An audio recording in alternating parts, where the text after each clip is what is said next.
If you could wake up to any view, would you choose a view of a lush vivid forest, the bustling city skyline, or the calming reflection of a lake?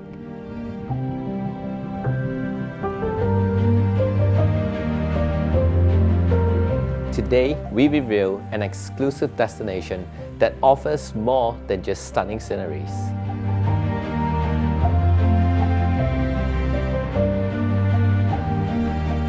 The challenge to the designers was how to breathe new life into a 100-year-old villa situated on the UNESCO World Heritage Site of the West Lake.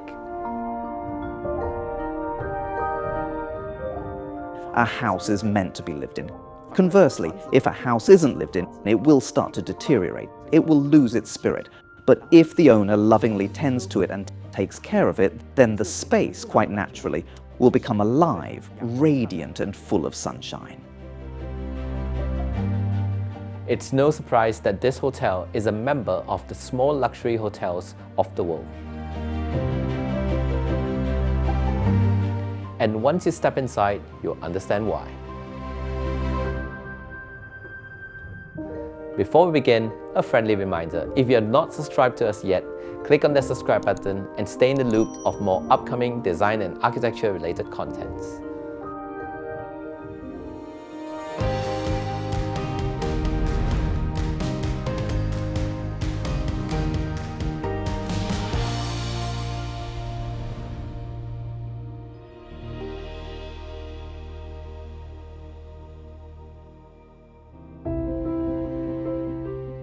This time, we are in Hangzhou, China, exploring Qiushui Villa that faces the historic West Lake.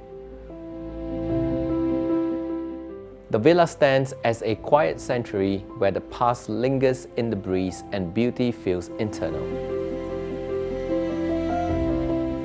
Once you step inside, you're in the private world of Shi Liangcai, a newspaper tycoon who built his villa in the 1930s for his lover, Shen Qiushui.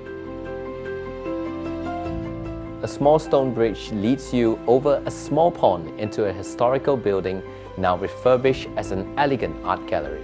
This quiet space sets an artistic yet historic tone for the villa with a discreet lobby tucked away in the corner.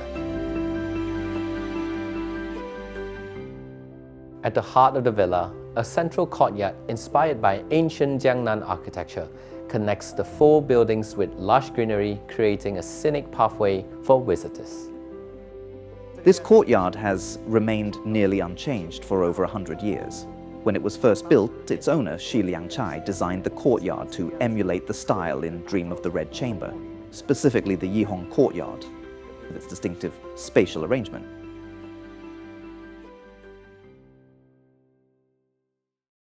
But just as you settle in the past, you walk into an adjoining building to find a sleek, futuristic infinity pool. Perfectly framing the magical West Lake horizon, the design merges interior and exterior where old meets new. This space feels like poetry in motion. And this section is made of colorless, transparent glass. So when guests swim, they come from over there and glide this way. They can see the waters of West Lake right before them. It creates the sensation that the pool water and the lake water are seamlessly connected. Opposite the swimming pool is the villa's restaurant, housed in a century-old building. With its historic facade, the interior surprises with a bold contrast of modern touches. After we took it back in 2019 and redefined its purpose, we positioned this project so that the first floor would become a Western restaurant. That's how the current Western dining atmosphere came to be. What you see here, like the flooring for instance, is largely original. And then from here, some parts are newly added. In certain areas, you'll see an interplay between old and new, especially in what we refer to as the original Qiushui Villa. It originally had only 4 rooms, but now we've developed Qiushui Villa into a branded hotel. So you can now think of Qiushui Villa as a hotel brand, comprising 4 distinct buildings. There's the original Qiushui, the new Qiushui, Xingdige, and Zhaoxianshi. Together, these four parts make up the whole. Qiushui Villa offers a range of different suites inspired by a historical figure and thoughtfully styled in their spirit. These rooms aren't just luxurious. They are literary, artistic, and personal. Staying here feels less like a visit and more like stepping into someone's legacy. It is how we preserve and restore heritage. How can we repair and preserve the old in the best way? And for the new things, there are many ways. Even when I create something new, it is made in the factory, but then manually using wax and ultra-fine sand to gently work over the tactile surfaces. Then another layer of wax is applied so it feels weathered by time. That's part of the process, even when we're reconfiguring the layout and adding new functions. The aim is to make it feel like it has centuries of history and lived in warmth. This is part of the creative challenge in the design process, how to navigate these. You have to meet the modern user's aesthetics, their needs and convenience, while imagining what the space felt like 100 years ago. In contrast to the other rooms, the Jiangnan-style loft features a simpler, more rustic charm. What's unique about this room's layout is how the living room is located upstairs with the best views of the West Lake. The minimalist living room stages the windows to frame the scenery like moving paintings. A simple bedroom sits on the ground floor with a dining area and a bar. The dining area opens into a secluded garden where the gentle sounds of pond anchors the space, creating unique sceneries across every length of the suite. Originally, the courtyard here was flat. We intentionally raised it. The reason for raising it was, for example, from here you can see West Lake. Even sitting down here, right, you can still see it. Otherwise, if it were the same level as before, the perimeter wall would block the view entirely. So we gradually elevated sections of the inner courtyard bit by bit across simple taihu stones. We let it evolve naturally with minimal intervention. The result feels much more organic.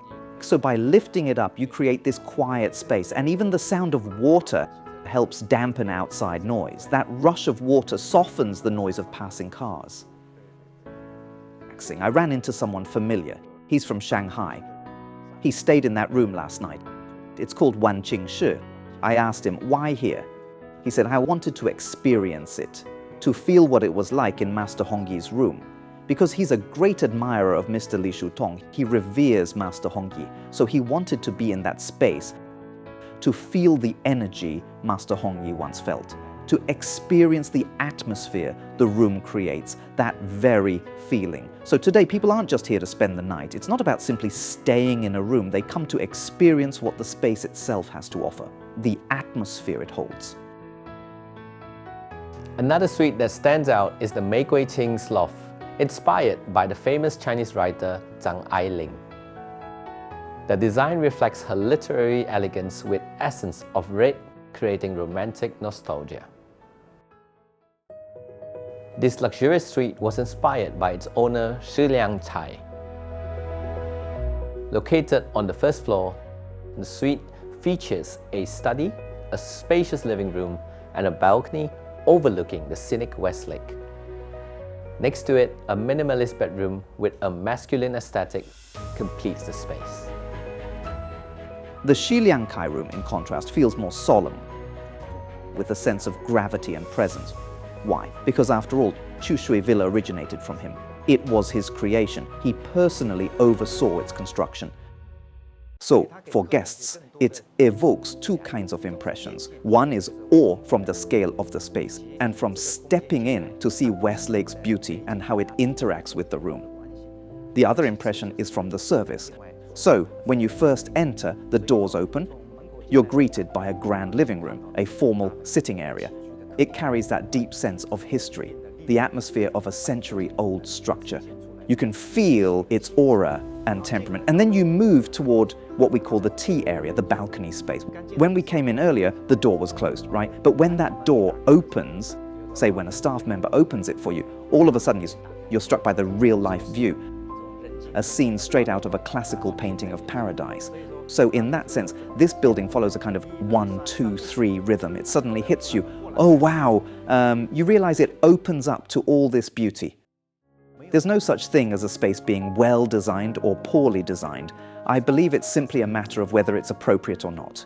Given the site of this project, its positioning, its historical context, it can only be this way. Only then is it truly suitable. Sure, you could make it more visually striking, but then it wouldn't belong to this place. So to me, suitability comes first. And second, I think that for people, space shouldn't be overly emphasized in terms of sculptural form or aesthetics. It's more important to leave room, let it breathe and open up. People can have more of that kind of quiet pleasure and contemplative comfort that comes from scale. But more importantly, it should help release and reveal the surrounding beauty.